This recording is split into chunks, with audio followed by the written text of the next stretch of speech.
চলো আজকে আমরা কথা বলবো খুলনা বিশ্ববিদ্যালয় সি ইউনিটে তোমাদের মানবন্টনটা কেমন হবে। এইচএসসি পরীক্ষা আর মাত্র একটা দিন বাকি, সম্ভবত রবিবারে তোমাদের লাস্ট পরীক্ষা। তো পরীক্ষার পরপরই সবার মাথায় একটাই টেনশন করবে যে আমাকে একটা পাবলিক বিশ্ববিদ্যালয়ে চান্স পেতে হবে।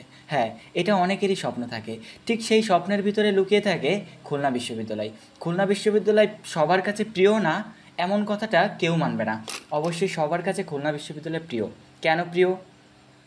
খুলনা বিশ্ববিদ্যালয় নাই কোনো রাজনীতি, নাই কোনো সেশন জটের কথা যদি বলি, তোমরা গোপালগঞ্জ বিজ্ঞান ও প্রযুক্তি বিশ্ববিদ্যালয়, তারপর ইসলামী বিশ্ববিদ্যালয়, বরিশাল বিশ্ববিদ্যালয়, সেখানে একটা সাবজেক্টে গ্র্যাজুয়েট কমপ্লিট করতে গেলে 6 বছর পর্যন্ত সময় লাগে। যেখানে খুলনা বিশ্ববিদ্যালয় তুমি ভর্তি হওয়ার প্রথম দিনই তোমাদেরকে এমন একটা আউটলাইন দিয়ে দেবে যেখানে 4 বছর পর একদিনও এক্সট্রা টাইম লাগবে না এখান থেকে গ্র্যাজুয়েশন কমপ্লিট করার জন্য।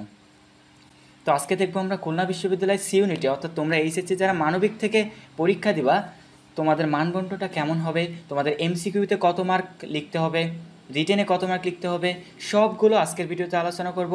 সো তুমি যদি পাবলিক বিশ্ববিদ্যালয়ে চান্স পেতে চাও, বিশেষ করে খুলনা বিশ্ববিদ্যালয়, তাহলে আজকের ভিডিওটা তোমার জন্য খুবই গুরুত্বপূর্ণ। কেননা তুমি যদি মানবন্টন না জেনে জাস্ট পরীক্ষাতে বসো, তুমি কিছুই পারবা না। দেখো, আমরা প্রথমে বলি এমসিকিউ এর ব্যাপারটা, অর্থাৎ যেটা টিক চিহ্ন থাকে। তোমরা এমসিকিউ অবশ্যই জানো কি, মাল্টিপল চয়েস কোশ্চেন। সেটাতে বাংলায় 10 মার্ক। অনেকেই বলে যে খুলনা বিশ্ববিদ্যালয় এবং ঢাকা বিশ্ববিদ্যালয়ের মানদণ্ডটা প্রায় একই, কিন্তু ঢাকা বিশ্ববিদ্যালয়ে বাংলা থাকে 15, ইংরেজি থাকে 15 এবং সাধারণ জ্ঞান থাকে 30। কিন্তু খুলনা বিশ্ববিদ্যালয়ে বাংলা থাকে 10টা এমসিকিউ, ইংরেজিতে থাকে 20টা, সাধারণ জ্ঞান থাকে 30টা। অন্য সমস্ত পাবলিক বিশ্ববিদ্যালয়ের অ্যাডমিশনের যে কোশ্চেন আছে তা থেকে কিন্তু খুলনা বিশ্ববিদ্যালয় সবসময়ের জন্য একটু আলাদা হয়ে থাকে।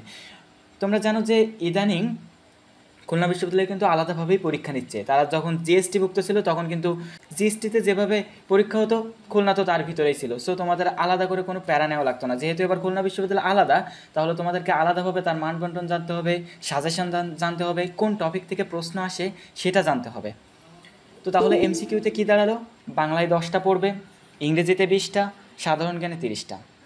এবার আমরা রিটেনে দেখি। রিটেনে আছে বাংলায় 15, ইংরেজিতে 25, যেখানে ঢাবিতে বাংলায় 20, ইংরেজিতে 20। এবার বাংলায় 15 কী পড়বে, ইংরেজিতে 25 কী পড়বে, এমসিকিউ কোন কোন টপিক থেকে আসবে, সাধারণ জ্ঞান মৌলিক জিকে থেকে বেশি আসে নাকি অন্যগুলা থেকে বেশি আসে, এ সম্পর্কে অবশ্যই তোমাদেরকে ভিডিও দিব। তো তোমরা অপেক্ষায় থাকো সাজেশন নিয়ে, কারণ আমরা সাজেশনের ভিতরেই দিয়ে দেবো কোন কোন টপিক তোমাদের পড়তে হবে। আজকে জাস্ট এতটুকু জানানো ছিল যে তোমাদের মানবন্টনটা কেমন হবে। তো আজকের ভিডিও আর বেশি বাড়াবো না, আজকের ভিডিও এ পর্যন্তই। আল্লাহ হাফেজ।